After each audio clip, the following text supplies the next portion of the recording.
ఒక ఆహ్లాదకరమైన ఊర్లో పిల్లలు ఉత్సాహంగా తమ ఇళ్ల నుంచి పరుగెత్తుకుంటూ బయటకు వస్తున్నారు. వారు ఆనందంగా పక్కనే ఉన్న పార్క్లో ఆడుకోవడానికి సిద్ధమవుతున్నారు.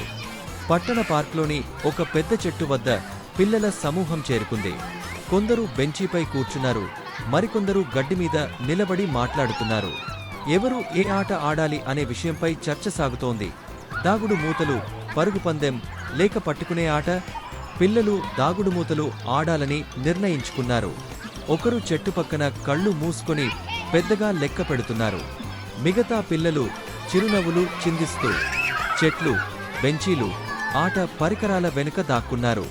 అందరి ముఖంలో ఉత్సాహం వెల్లివిరుస్తోంది. దాగుడుమూతలు తర్వాత పిల్లలు పరుగు పందెం పెట్టుకున్నారు. వాళ్లు పార్క్లోని జాగింగ్ ట్రాక్పై వరుసగా నిలబడి రెడీ, సెట్, గో అంటూ పరుగెత్తసాగారు.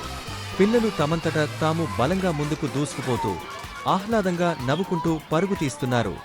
ఆటలతో అలసిపోయిన పిల్లలు దాహం తీర్చుకోవడానికి పార్క్లోని నీటి ఫౌంటైన్ వద్దకు పరుగెత్తారు. చల్లటి నీరు తాగుతూ కొందరు తమ ముఖానికి నీరు చల్లి నీటి చినుకులు వాళ్ల ముఖాలపై మెరిసిపోతున్నాయి.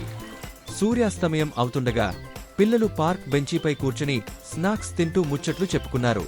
తాము ఆడుకున్న ఆటల గురించి మాట్లాడుకుంటూ రేపటికి మళ్లీ కలుసుకోవాలని నిర్ణయించుకున్నారు.